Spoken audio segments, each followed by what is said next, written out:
what you do, guys. Woo!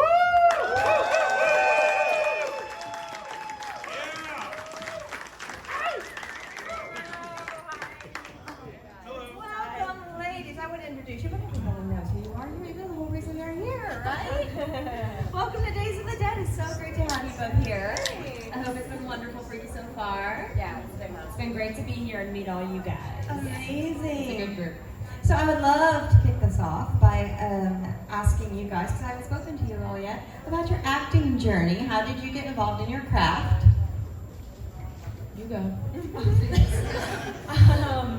I knew I wanted to be an actor from a really early age, so I started by doing a lot of local theater in Sacramento, which is where I grew up, and I ended up moving to LA by myself at 16, and had a really shoddy apartment in downtown LA, and continued to audition and just sort of built my career that way, but I've been in LA ever since. I did not have a similar trajectory in the sense that I always knew I wanted to do it. I actually played soccer very competitively. I had a full ride to play in college and a top 20 Division I program. That was like what my life was geared towards. And then in a very kind of random chance, I had met somebody who was one of the heads of an agency in New York, and they got me into acting, and I started trying it out, and I realized quite quickly how much I loved it, and that the opportunity I had was quite unique. So I ended up decommitting from the school I was going to and moving to New York at 17, and that's where we overlap, living in a shoddy apartment, and been there ever since. Yeah, same situation. Wow. Sorry about that, guys. Tell me how Halloween came into your life. An audition. Yes. A self-tape that you just send off into the black abyss of self-tape land, and then just wonder if anyone's looking at them or seeing them. And then it was like probably 3-4 weeks later, I got a call that David wanted to meet me, David Gordon Green, our director, and we set up a Zoom, and or I think it was before COVID, it was super before COVID, so Zoom didn't exist. What was it? Like Skype? Skype. We Skyped, and then I did a screen test, and then we decided to make the movie. We decided to pick Don't Know Why. I had auditioned, I think because I was in LA, it was in person, and with David and our casting director, and I wasn't even trying to, I just accidentally kept making him laugh a lot, and he thought it was funny, and I got the call a few weeks later that Andi had been cast, and that they were wondering if I'd come on and be Vicky and be the funny friend, which I did, and it was so much fun, and being able to work with David was just amazing, and I love how much he kind of encouraged everybody to lean into the funny when they could, and yeah, it's like the coolest franchise ever to be able to be a part of. So you guys, obviously this is a horror con. You are part of a major horror film and a major horror franchise, right? Are you guys horror fans yourselves? I am now, because honestly, I watched Don't Look Under the Bed. Did you ever see that? The Disney Channel original movie from like the early aughts. Terrifying. After that, no more horror movies for me. I did not sleep for weeks. And then I slowly got back into it once I was cast in Halloween, and I was introduced to the community and just the excitement, and what I realized was that it's a genre that has just countless subgenres within it, and you can kind of find your thing and find your way through it in a way that's really unique to the genre, and also the community is just so spectacular, and the fandom is so special, and I always say that like the world I think could use more of the mentality of horror fans, where like even people with differences of opinions or ideas, like they'll be vocal about them, but they do it with respect and appreciation, and there's always kind of an open platform. So I felt very deeply in love with the community and with the franchise, or with the genre after I had been introduced to it. That was so well said. Kind of similarly, I wasn't really a big horror person until being involved in this franchise, and after meeting so many of the horror fans and having so much love for you guys and realizing what an incredible fan base it is, I myself really got into horror films, and now it's like my favorite genre of movie. I go see all of them in theaters. It's so much fun to watch horror movies movies with a real audience in a theater. And yeah, there's so many amazing subgenres within horror, and I just love seeing things I've never seen before and being really surprised in a movie, and I feel like horror just does that better than any other genre. And yeah, there's so many really amazing filmmakers that come out of this space, and actors and so much creativity. So yeah, it's probably like my favorite genre of film now is horror. What's your guys' favorite subgenre of horror? Because that is very, like you said, unique to everyone. I love a body horror personally. I think those are always really fun. Do you have a favorite body horror movie? Oof. I mean, I just watched The Substance, so it's fresh on my mind. I hear that's fantastic. Haven't seen it yet. Really fantastic. Is it fantastic? Yeah, I loved it, yeah. I don't know. I think it kind of depends on the day. I think like kind of cosmic horror, like the Lovecraftian kind of sense is very cool, but I'm very into body horror as well. It's something that I think we're going to see more and more on the rise in the next few years, and A Different Man being one that kind of is a little genre bendy. I also really love genre bendy horrors. Like if you give me a good horror comedy, That's awesome. Yeah. Okay, so I want to talk to you guys individually about something else that you've done that's not Halloween before I turn it out to the audience, okay? So, you were a part of kind of a show I love, very horror adjacent, 666 Park Avenue. I will say that I purchased that on iTunes when it was airing, like when it came out. That's how much I loved it. So it's still in my iTunes library. I mean, you couldn't beat that cast, and you had 2 episodes of that. Can you speak on your experiences working on that show? that was my first acting job ever. Was that I never acted professionally until I got that show, and it was top to bottom like the dream experience. Everybody, I remember being so nervous and panicked and having no idea even how a set operates or how you shoot anything, and just not understanding the structure. We did block shooting, which for me I was like, what is happening here? And I was very upfront with the director that it was my first time, and he can also probably tell I probably didn't need to be as explicitly upfront. But he was so kind and really took me under his wing and kind of taught me how this was going to go. And I remember at the end of the day, he was like, just so everybody knows, this is Matichak's first day ever on a set, and we just like want to give her a hand. And they gave me a round of applause and just like made me feel very welcome. And everyone of the cast was so wonderful, and heavyweights, you know, they've been working for quite some time, and they all went out of their way to make me feel comfortable and just show me what the experience was in a real way. That it held a really special place in my heart. I think I had one line. It was like, Shannon. My name. That was your name. I was like, Shannon. How many ways can you say Shannon? Yeah, how many ways can you introduce yourself, right? But it was a fantastic show. Tell me now I die. That's a deep cut. That was a COVID watch for me. Wow. Yeah, so, I had a work from home job, so I got to just play the Tubi all day long while I'm on the computer doing my work from home job. And that was one that was fed to me based on what I might like, and I loved it. Really? Yes, so can we talk about that? Absolutely. That was probably my first horror film that I was a part of. You're one of 5 people, I think, that's seen that movie, so thanks. I was going to come to your table and say, do you have to tell me how I died first? A real deep cut for me, but it was so much fun. Yeah, it was a really fun premise that I'm kind of forgetting, but I think we all were a part of some drug experiment that allowed us to get visions into how we died, a little Final Destination-y, which was one of my favorite horror franchises. I love the Final Destination movies. And yeah, it was a really great cast. We had a lot of fun making it. It was like almost all night shoots, which are so brutal. It was twisty. Like, you're like, Very "Nuh-uh." twisty. Yeah. Thank you so much. Yeah, we had a lot of fun making it, and it's always fun. Your first horror movie, I feel like you sort of start to learn the rules of horror and how to play with the audience, and working with some of the blood and the gore stuff is really fun, and I love the special effects side of things too. So that was all really fun to experiment with on Tell Me How I Die. Yeah. All right, audience questions. Who's got them? I know you do. There you go.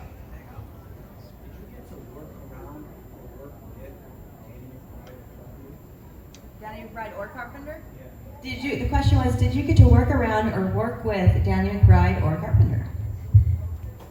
McBride was there a lot during 2018, right? Yeah. Yeah, I remember meeting McBride on 2018. Yeah. But he was really low-key dude. He would just be kind of behind monitor, like wearing his ball cap. Like you'd occasionally hear that iconic laugh of his. But you know, I more so spent time with him, I think, doing press for the film. And then Carpenter, I had never actually met. The days he was on set were either days that I wasn't on set or days where I was physically shooting and he was watching, and we just never really crossed paths. And then at the Halloween Ends premiere, he couldn't go, but he had sent his partner Sandy, and he like wrote me a lovely note just saying like, it's great to meet you, and you've done an incredible thing with being a part of this, and I'm so grateful that you were on board. It was this really beautiful note, and so I haven't actually physically met him, but I do remember that I screenshotted when he followed me on Twitter back in like 2021. Funny enough, I met Carpenter on set, and I was there for only a few days, which is so funny that I actually did meet him on set. But it was when we were shooting my death sequence, so that was, you know, one of the days he wouldn't have been there. But it's so funny, that was actually one of the days I met him. And then David Gordon Green called me to guest star on Righteous Gemstones, his TV show with McBride, and so I actually got to hang out with McBride quite a bit more when I did an episode of Gemstones, which was so much fun. Like, he's so funny and exactly kind of who you would want him to be, and such a chill dude. And yeah, I had nothing but great memories about working with McBride and briefly meeting Carpenter. So funny that you never met him in person and I don't. How honored were you girls to be part of one of the best franchises in the horror genre, and what was it like working with the legendary Jamie Lee Curtis? Hi. You think you'd get better at talking about it, right? Like after all these years, but it's still impossible to articulate what it means, because like you said, it's one thing to be involved in iconic franchise, it's another to be involved in this iconic franchise with Jamie Lee Curtis, who is this franchise. And she was nothing but perfection. I mean, the way that she gives herself to everybody on set and makes herself available and is generous and kind and open, and her energy dictates the set, and she knows that, and she walks around with that responsibility, and is nothing but kind of mama hen to everybody around. So it's incredibly special, and I still am tongue-tied when I have to think about how to express it. And your birthday was yesterday. Happy birthday! Jamie's birthday. Jamie's, not mine. Yeah, it's such an honor to be a part of this franchise and to be able to say I got murdered by Michael Myers. I never got to share a scene with Jamie, but I got to meet her on set. And going back to Twitter, you know, she did some rewatch where she was commenting on scenes on Twitter, and she shouted me out and shouted out my death scene, and I have it screenshotted and saved forever because it meant so much. Yeah, she's an icon. She's, you know, the ultimate scream queen. So it's really cool to be able to say, you know, I shared a screen with her. Wow. Who else? I know you got him. Right there in the front.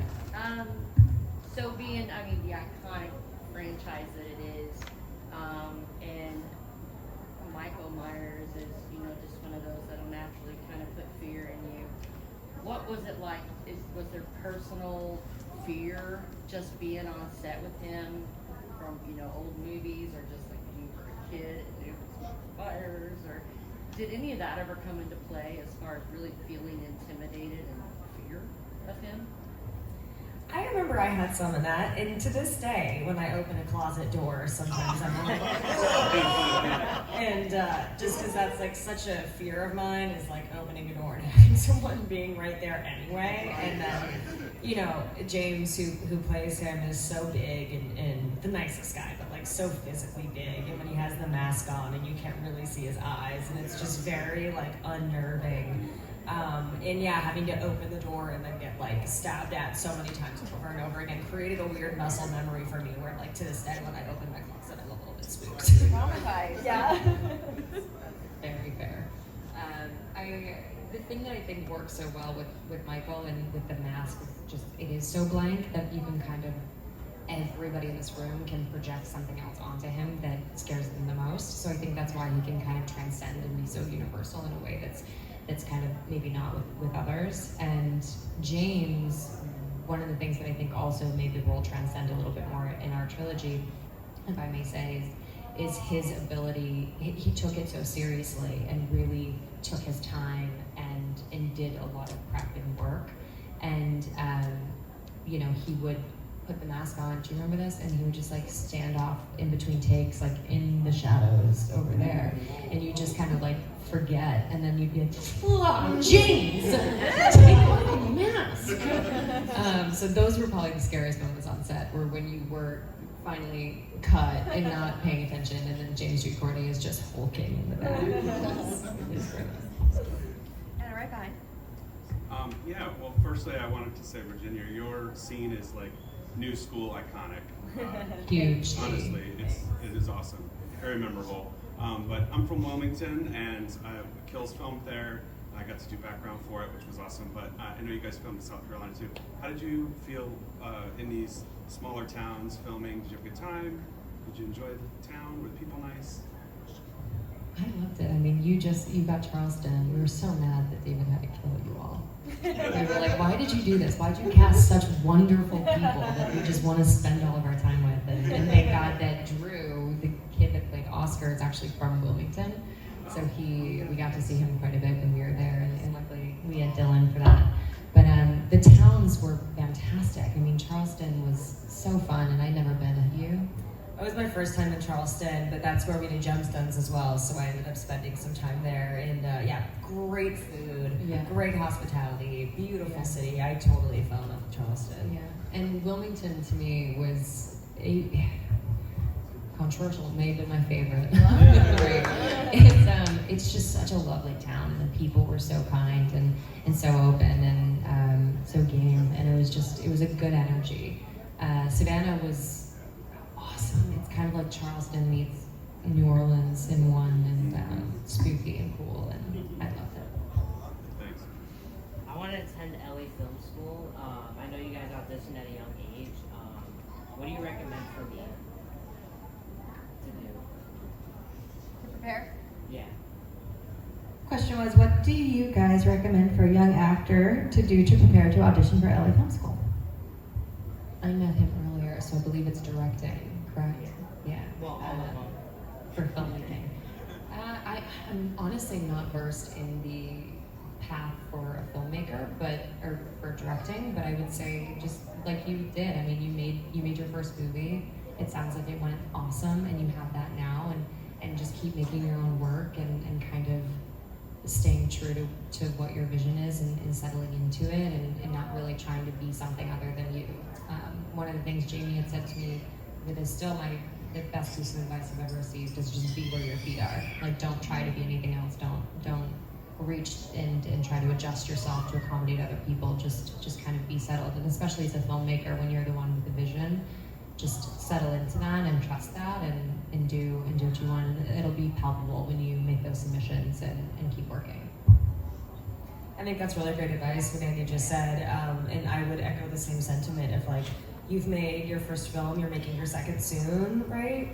You know, continue to go, and I know you have it on YouTube so people can find your work and see your work and sort of begin to grow your audience, and you're never too young to start doing those things. I mean, I moved to LA at 16 without a plan B, dropped out of high school, like I had to make this work or I had nothing to fall back on. And in some ways for me, I think that was a blessing, because if I had had a strong plan B, I would have quit so many times, but because I didn't have the option to quit, I had to keep going. And I just think it's always important to remember that it's a long path and it's a hard path, but you know, stay where you are, you're passionate, you're a talented filmmaker, and just, you know, don't forget that.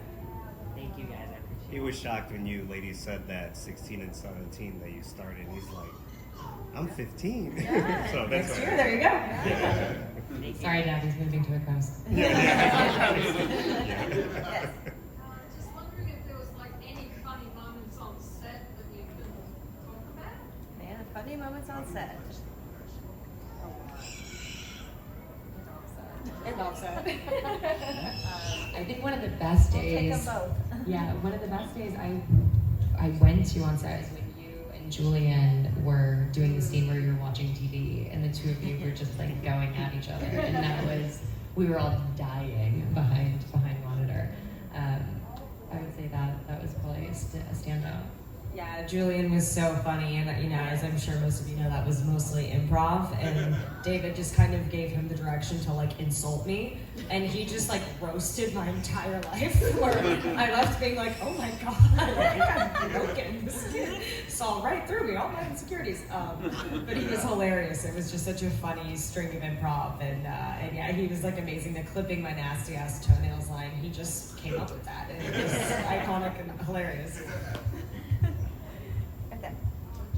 Hi, my question's for Andy about Halloween Ends, because obviously that film's subject to some debate in the fandom.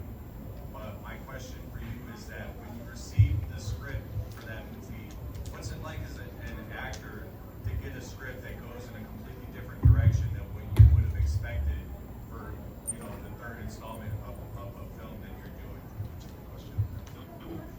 Well, we were kind of prepared for it a little bit. It wasn't totally out. Like, for me, Judy dying, not Judy Greer, Karen dying, was more out of the blue. I mean, obviously there are casualties. It's a horror film with Michael Myers. People will die. But I didn't, like, that was more like, oh wow, I did not, like, I thought we made it out safe in this one, and then that happened, and I really didn't see it coming when I read it. This was something that had been kind of softly floated, pitched for a while. I want to say even when we were filming Halloween Kills, there was some like talk of like there's going to be a new character, there's going to be a love interest, there's going to be this, and so I didn't really know what to expect reading it, so I wasn't wildly shocked by the direction. For me, I mean, I really feel like it's just David Gordon Green personified in a movie in such a beautiful way. I absolutely love Halloween Ends. Don't yell at me. We can all have our opinions. And I can understand why people had a tough time with it. It's the final one of our trilogy, and I completely understand.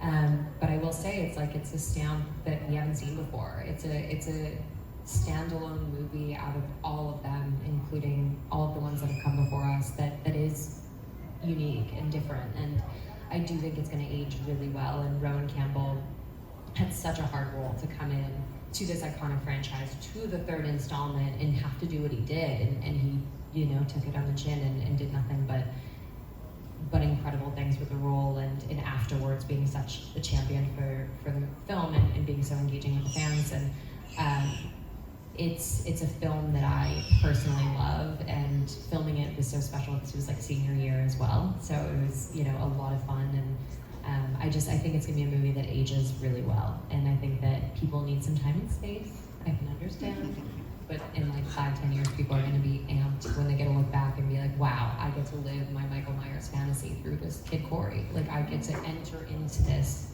in this other vantage point, which is very cool. I'd also add to that, don't yell at me either. It was my favorite of the trilogy. Yeah, I really loved Ends. I thought it was like, I loved the love story. It felt like an indie romance movie, like thrown into the middle of this horror franchise. I thought Roman was fucking incredible. I thought it was a really beautiful end of the franchise. I loved it. So what projects are you guys working on now? Or in the future, I suppose? I just got off a movie and I was in Brisbane for 6 weeks. We got home on Sunday, so I'm still jet lagged. Wow. But that was really fun. It's a horror film, kind of like a Jaws, like a creature feature. And then there was a movie called The Breed that came out like 20 years ago. It was a Wes Craven movie. And we did basically like a spiritual sequel to that 20 years later, earlier this year. So that one was crazy fun. It'll be out next year. And then I've got a movie called Fuck, Marry, Kill that comes out in like 2 weeks. That's a horror movie, so that one's really fun. What was your favorite kill throughout the entire franchise? Favorite kill in the franchise? In the first one, it's yours. It's so well executed. It's just so well executed. It's you and Drew in the first one, you and Oscar are, I mean, it's so good. But I feel like there's such a Carpenter-esque element to the sequencing that you guys did and you guys achieved that was really spectacular. In the second one, I would say there was a lot to choose from in that. He did some work. In the second one, I think the one that sticks with me the most is Sandra's husband. It was just so unsettling, and it just took way too long. And that's the one that I still can see and feel right here. And the third,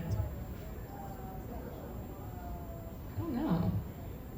I was living in a weird love story in the third. I'm not sure what I was doing. I liked the one, and I don't remember who it was. I just remember the image that I really liked. I think it was from 3, like the tongue on the record player. Yeah, the DJ. Yeah, I thought that was really fun. I liked that one. Dylan's was insane. Yeah. Cameron, the cheese grater with the Jesus. Whoa. Yeah. I never looked at a cheese grater the same way again. Yeah. David was like, grate the cheese, grate the cheese. Yeah. So those are the moments that we're laughing on set because behind monitor it's ridiculous the notes that are being thrown out there. So Virginia, you said that your scene with Julian and his character was a lot of improv, but you guys seem to get along so well. Did you get a chance with him kind of offset before that scene? And just for shits and gigs, can you just Kazam for me? Alakazam, is that what you wanted? He was so sweet. Yeah, we didn't get to hang out too much before we shot that scene because he was so young. He has to be in school, and then they kind of bring him to set, and he goes back to school, so the hours look a little different for someone that young on set. But he was just so sweet. But that's why it was so shocking because it was so sweet. He was all smiles and lovely, and then he just roasts the shit out of me for an hour on set, in the best way, in a loving way. But yeah, he's just such a sweet kid. I love that guy. Anyone over here? Yeah. Something would come about in the future, because we all know you know it. Would you consider carrying on the Strode heroin role? It all depends on the story, the filmmakers, and everything. But there's no reason to not remain open to it. This is such an incredible piece of history, and to get to be a part of it's incredible. So if there's a path forward, all ears. The back, yeah. I got a question. So for the 3 movies, 2018, Tails and Heads, which one was your favorite mask? Ooh, favorite mask. I think it was the flashback in Kills. It was insane. And in person, it was giving everybody chills, including Jamie, who had seen the 1978. She was just like, this is... Christopher Nelson is a freak genius. What was it like working with Jamie Lee Curtis? She is spectacular. I mean, in every sense of it. She's exactly who you'd want her to be and is very kind and open, and she just raises everybody up. And she also expects you to meet her level of work ethic, and she works harder than anybody on set. So she really sets the tone, and I've learned so much from her as a person, as an actor, as a businesswoman, as a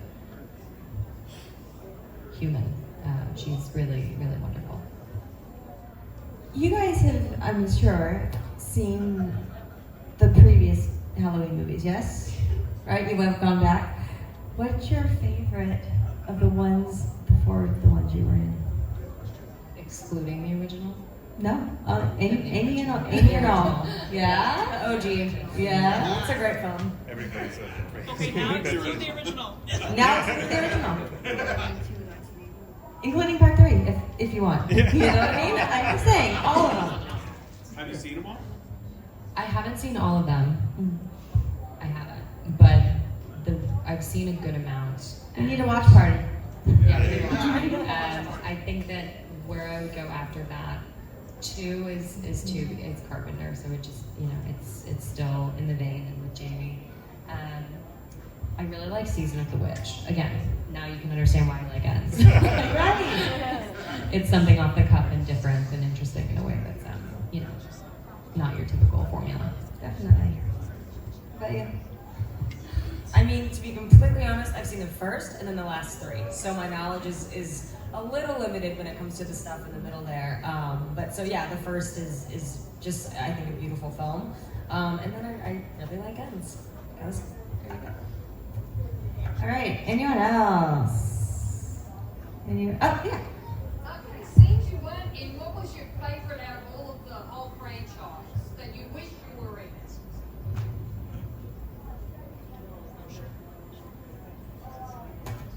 You got him.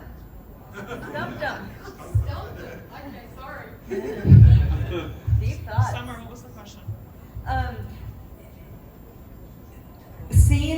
Favorite scene that you weren't in, that you wish you'd been in. Yeah. Right? Yeah. Right? Right. In the whole franchise. In the whole Right? franchise. Yeah. Sorry, you said that way better than I did. I mean, you know, Vicky died so early on, so like any other scene would be cool for Vicky, I'd take it.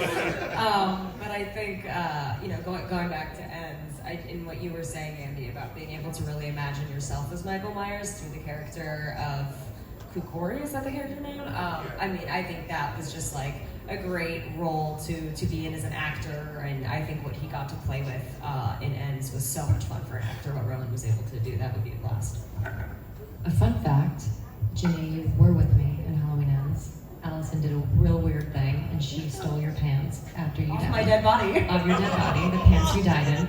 And I wore them in one of the scenes, I think it was the scene with Kyle and Jamie at the beginning of the movie, where we're just like talking about something as she's carving a pumpkin in the kitchen.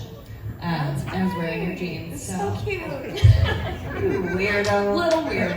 Wild thing to do, but cute. You heal in certain ways, and everybody processes grief differently. Just wanted something to hold on to. Yes. My question is, if there was another legacy horror franchise that you could be cast in, what franchise would it be? I want to be in Saw. Yes. I love the Saw movies. I want to have a really crazy, fucked up death in Saw. For myself. What would your trap look like? Oh my god, that's a crazy. I don't think I could possibly come up with someone that would do the Saw franchise justice off the top of my head. But yeah, I would just love like a super creative, wild death in a Saw movie would be awesome. Yeah. I don't know. One of my favorite horror movies of all, but it's not really a franchise, is Jaws. And I know there have been so many remakes of, you know, different creature features and different things, that, especially with sharks in particular. But if I could plant myself in a movie, I think it'd be that one. They did like 3 or 4, right? 4 Jawses, right? 4. There you go. So that's a franchise. They did 4. I'm just saying, so that it counts. I saw a question in the back. I thought maybe. Yes. My last question. We were talking about the Mike Myers movies and stuff. Are you guys fans of the Rob Zombie movies, or? Are you guys fans of the Rob Zombie Michael Myers movies? Halloween movies? I'm not versed in them. So I Neither love those girls though. They're Yeah. so lovely. Scout and Danielle are beautiful human beings, and I loved meeting them. So fans of them. I haven't seen the films though. Got it. How do you feel about Kyle in the movie? Like how he got corrupted by Michael and started off with this guy who was in trouble past and turned into a crazy serial killer, and then Michael was doing things. How do you feel about the storyline they took with that? With like Kyle, how he started off as just a guy with a criminal history, then turned serial killer. How do you feel about Kyle, the guy with his criminal history, then turned serial killer? It's interesting because it's kind of like what I was saying with the mask. It's like everybody can project their own thing on it, and I think one of the things that works so well in the original is that there are very limited details you have about him, and you don't know much about him. So he's kind of this shark, right? That doesn't have, and that's something that David and Danny brought to it as well. Is they essentially just wanted to create this predator, just this like killing machine with no real motives or objectives other than murder, and they succeeded in that. So I think like the scariness for me also comes from somebody that just there's like a black void.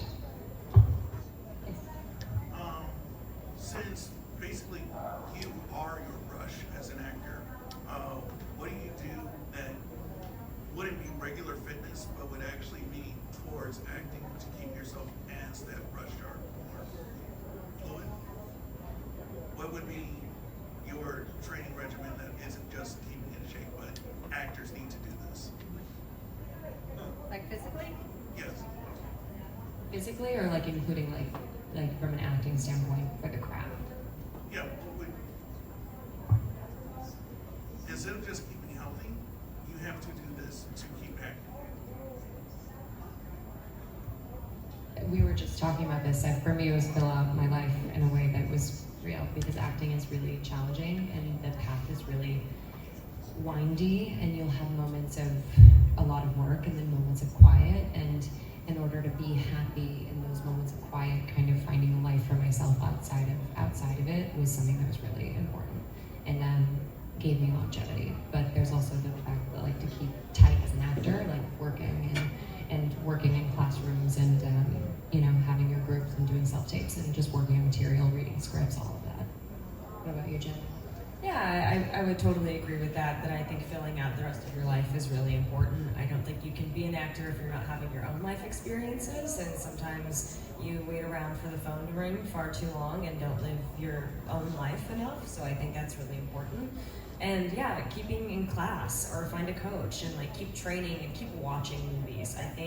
I know a lot of actors that like acting, but they're not really a student of it, and they don't keep up to date on filmmakers and movies that are coming out and writing they love. And I think it's so important to continue to watch what's being made and be inspired and really fall in love with the craft and why we do it, and to remind yourself why we do it.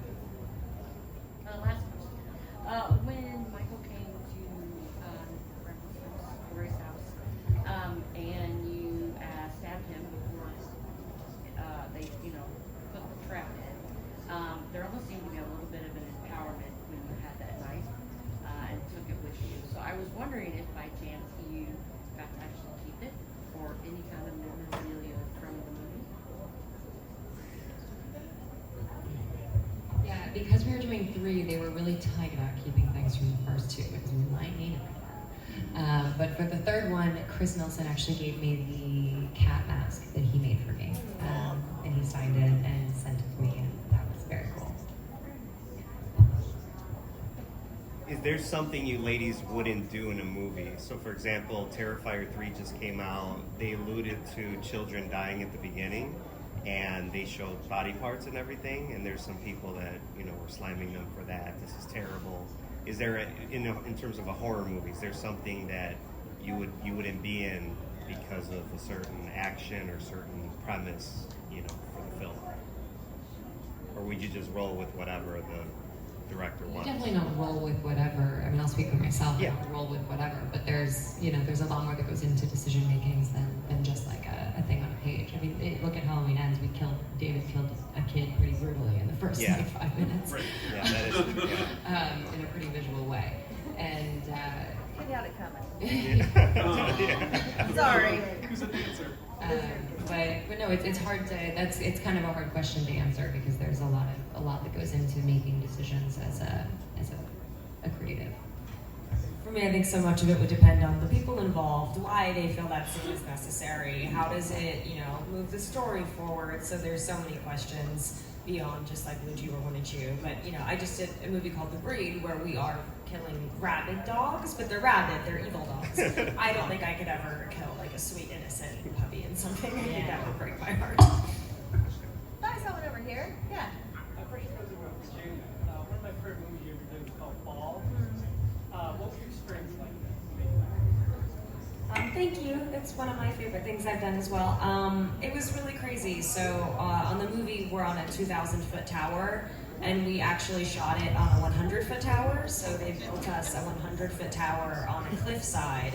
So it's not green screen; it's all real. What you see, all the wides and scopes and views was all real. So they had the camera on a crane, and they would put us in a cherry picker and bring us 100 feet up, and we'd be harnessed to the tower. And the craziest thing was we'd have to jump from the cherry picker to the tower, which was like 6 feet apart. So we'd literally be like jumping to get to our set 100 feet off the ground, and then we'd be up there all day. And we had a pulley system where they'd pulley us water, they'd pulley makeup up there for us, so we'd do each other's touch-ups on top of the tower. So it was just like a crazy experience, but I love stunt heavy work, I love the adrenaline rush, and it's really fun. Everything is CG nowadays, so it's really fun to be able to make something with all the practicality that we had in fall. You were really up there. So you were really up there. Wow. Okay, didn't know that. Things I learned today. Yeah, I assumed it had to be CG. No. Right? No? Oh my. It was wild. I never had a fear of heights before making that movie, but after being trapped so high up for so long, I now have like a little bit of a thing with heights. How long did you guys film? Sorry? How many days was it? Probably 20 days. In the middle of COVID. It was too. during COVID, I remember. Right in the middle of COVID, so. That's too much social distancing. It kind of worked because it was only 2 girls at the top of a tower outside. So it actually was like as COVID friendly of a movie as you could have made during that time. But it was before the vaccines, before we really knew like anything about COVID at all. It was like smack in the middle of it. So kind of piggybacking off of COVID, what was that like between Halloween and Halloween Kills with the movie supposed to be coming out and then it had to kind of be waiting and put on hold? What was that like? The thing that was great is we had the script already and Rowan was cast. So, I mean, Rowan and I became genuine friends, and I think that was palpable in the film as we were able to actually like connect as people and kind of work and just get to know each other and have the lag time of prepping for that long of a time. That's the beauty of having time to prep, but also the downfall of having time to prep. You can prep a thing to death a little bit. But David did a really wonderful job of kind of, also though David and Danny just changed the scripts constantly. You are getting new drafts all the time. I think Gemstones even said that there are like 60 drafts like for one episode is like their record. Yeah, they always kind of keep you on your toes, but it was kind of lovely, and also not for nothing, it's a huge part of my life, and I love this franchise so much, and I love working with these people so much, and getting to extend it for an extra year, I don't care. I get to hang out with everybody a little bit longer. How'd you feel about Kills having to, this was the question I thought you were asking, but that it got pushed and then came out streaming at the same time as the theatrical release? Were you concerned about that? Or? I was happy that we still had theatrical release. Yeah. That was important. Is like having it be in theaters, like to what Virginia was saying, like being able to sit there as a community and watch a horror film, especially Kills. That out of all of them should be on the big screen. Like that should be experienced. I mean, it's a Michael Myers action movie. It should be seen in IMAX. Okay, last one. What was it like working with Nick Castle and James Jude Courtney as Michael Myers? Nick Castle and James Jude Courtney. We talked a little bit about James earlier, but we didn't talk about Nick. Nick had a cameo in the third movie. He played a flasher at a Halloween party. That was my experience working with him. He's a blast. Did you have any communication with Nick at all? I didn't know, but obviously I got to work with James, who's so lovely and like so nice. He's, such a big dude and can be a bit intimidating looking, but then you talk to him for 5 minutes and he's just like the ultimate softie sweetheart. So he's just a pleasure. Awesome. Okay, ladies, to wrap it up, I want to go back to our roots again and tell me, what advice would you give your younger selves when you were going into this business? What do you know now you wish you knew? It's so hard because I think if I knew then what I know now, my career could have turned out differently, and I don't think I would want to change how things have gone. I just think, having really thick skin is really important and continues to be really important. And I guess going back to what we were saying earlier, like really building a life outside of just this and not letting your career become your identity, which I think with what we do is really easy to get confused. What is what? And really finding some like meaning outside of this. So yeah, I guess that's it. I think the beauty of both of us starting so young is there is like a naivete to it where like we didn't really know what we were doing in a real sense, at least I didn't. And so it unfolded in this way where it's, you do things over, but also you wouldn't have what you have now. I think the piece of advice that I received late in my career that I wish I got earlier, it's the one I just gave you from Jamie Lee, which was just be where your feet are. Like, just be present in this moment and don't be thinking about what's coming next. Just be here, because we don't know. Like, we don't know what's going to happen in this industry, and if you are going to work again, and when you're going to work again, and in what capacity. So it's like, just be present, because the product is great, of course, but the how you make it and the process of making it is arguably more important to the person doing it. So. Beautiful. Thank you, ladies, so much. Everyone. Thanks.